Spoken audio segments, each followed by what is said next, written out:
নমস্কাৰ, মই জাহ্নু পোহৰ পিক্সলৈ আপোনালোকক স্বাগতম। আজি এটা আমি ধুনীয়া মন্দিৰত যাম।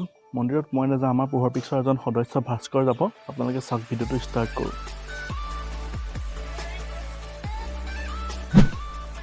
গুড মৰ্ণিং সকলোকে, পোহৰ পিক্সলৈ সকলোকে স্বাগতম জনালোঁ।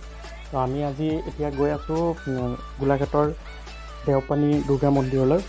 তো আমি আৰম্ভ কৰিছোঁ ৰাতিপুৱা 6:30 বজাত যাত্ৰা। তো এতিয়া আমি আহিলোঁ, অলপ দূৰ পাইছোঁহি। আপোনালোকে চাই থাকক ভিডিঅ'টো শেষলৈকে। কি পাওঁ আমি চায়ো যাম, আপোনালোকক দেখাব ট্ৰাই কৰিম, আমিও নিজেও চাওঁ, আপোনালোককো দেখাম। তো চাই যাওক, ভিডিঅ'টো শেষলৈকে চাব।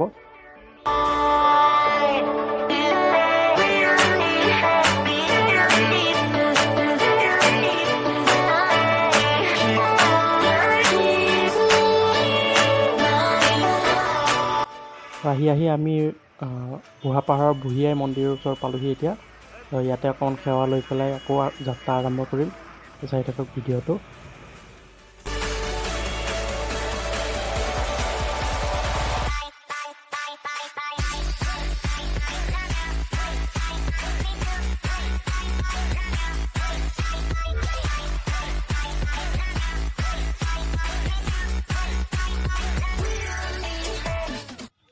তো আহি আমি আমাৰ গন্তব্যস্থান, বহুত দূৰ জাৰ্ণিৰ পিছত আমাৰ গন্তব্যস্থান পাইছোঁহি দেওপানী দুৰ্গা মন্দিৰত। তো এতিয়া অলপ পূজাৰ সামগ্ৰীখিনি ধুনীয়াকৈ দোকান ইয়াতে আছে। কিমান ধুনীয়াকৈ বস্তুবিলাক আছে, আপোনালোকে চাব পাৰে। অকণমান দেখাব ট্ৰাই কৰিছোঁ আপোনালোকক।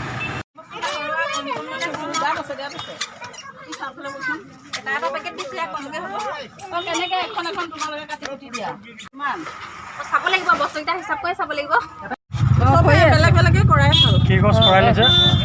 কৰাই দুভাগ, চাকি 5 গছ। কৰাই ক'ত, হেৰি ক'ত? ইয়াতে সজাই আছে।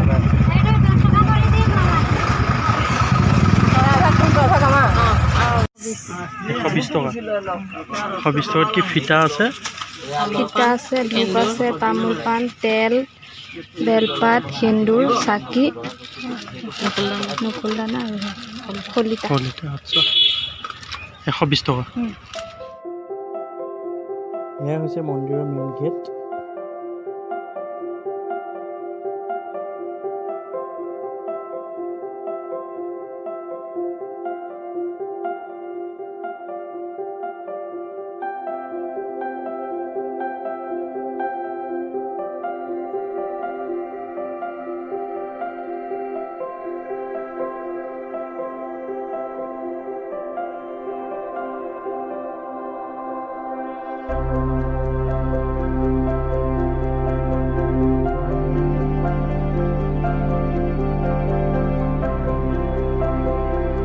তো আপোনালোকক যিহেতু জনাইছিলোঁ প্ৰথমতে আহি থাকোঁতে গোলাঘাটৰ দেওপানী বুলি, কিন্তু একচুৱেলি গোলাঘাটৰ নহয়, এয়া কাৰ্বি আংলং ডিষ্ট্ৰিক্টে পৰে।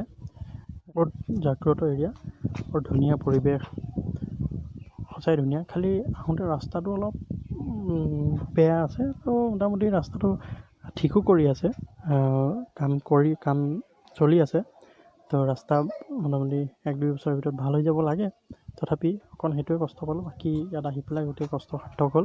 বৰ ধুনীয়া পৰিৱেশ ইয়াতে, আপোনালোকেও আহিব, চাই থাকক মোৰ ভিডিঅ'টো শেষলৈকে। মাক দৰ্শন কৰাকৈ আহিলে আপোনালোকে 1টা বজাৰ ভিতৰত আহিব। আৰু ইয়াতে গম পালোঁ 1টা বজাৰ পৰা 2টা বজালৈ দৰ্জা বন্ধ থাকে, আকৌ 2টা বজাত খুলি দিয়ে। ইয়াত লাইন পাতি আছে মানুহে। আমি আহি পেলাই সোনকালে কৰি দৰ্শন। এতিয়া কৰোণাৰ কাৰণে ভিতৰত যাব নিদিয়ে নেকি? লাইন পাতি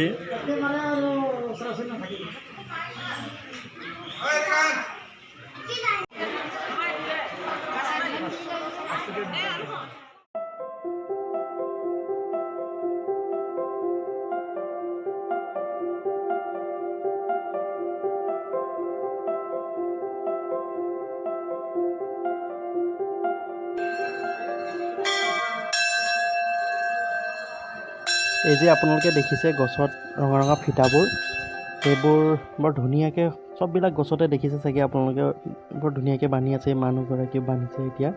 তো ইয়াতে একচুৱেলি কি হয়, হিন্দু ধৰ্মৰ মতে আমাৰ ইয়াত এইটো মন্দিৰত একচুৱেলি ইয়াতে মনৰ কামনাবোৰ মনত ৰাখি লৈ পেলাই ইয়াত ফিটাত বন্ধা হয়।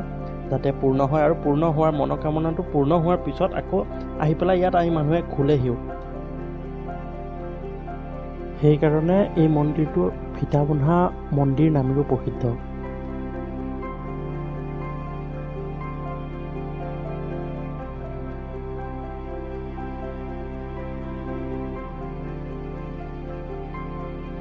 এয়া মন্দিৰৰ সন্মুখভাগ আপোনালোকক দেখাব ট্ৰাই কৰিছোঁ।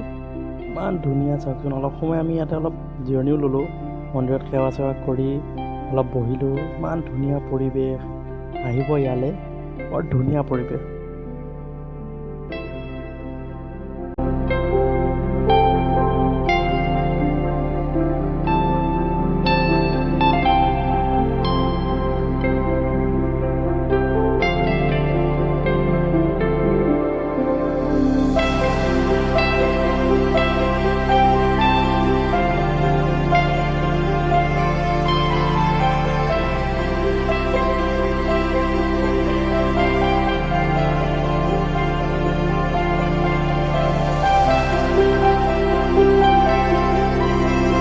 কি কৈ আছিলা?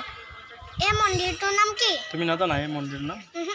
দেওপানী দুৰ্গা মন্দিৰ। দেওপানী দুৰ্গা মন্দিৰত আছোঁ এতিয়া আমি। চবেই এতিয়া চেনেলটো আমি অলপ যাম, অলপ দূৰ যাম আৰু চবেই ভিডিঅ'টো চাব তাৰপিছত চবেই ভিডিঅ'টো চাব আৰু ছাবস্ক্ৰাইব কৰিব। তো গোটেই দিনটো মন্দিৰত অতিবাহিত কৰাৰ পিছত আমি ঘৰ ফালে ৰাওনা হৈছোঁ। তো আপোনালোকক প্ৰথমতে জনোৱা নহৈছিল যে আমি নগাঁৱৰ পৰা যাত্ৰা আৰম্ভ কৰিছিলোঁ। নগাঁৱৰ পৰা মোটামুটি 6 ঘণ্টা আমি গাড়ীৰে যাত্ৰা কৰিছিলোঁ কাৰ্বি আংলং ডিষ্ট্ৰিক্ট দেওপানী মন্দিৰলৈ। তো ৰাস্তাটো অলপ দূৰ যদিও মোটামুটি গোটেই পৰিৱেশটোৱে আমাক কষ্টখিনি আঁতৰাই দিলে, মন্দিৰৰ পৰিৱেশটোৱে। তো অলপ ৰাস্তাটো বেয়া, মোটামুটি ঠিক হৈ আছে। আপোনালোকে আহিলে গম পাব, ধুনীয়া পৰিৱেশ, আহিব। তো এইখিনিতে আমাৰ ভিডিঅ'টো শেষ কৰিছোঁ। তো কেনেকুৱা পালে ভিডিঅ'টো কমেণ্ট কৰি জনাব। যদি ভাল লাগিল লাইক কৰিব, ছাবস্ক্ৰাইব কৰিব আমাৰ চেনেলটো। তো আজিলৈ ধন্যবাদ।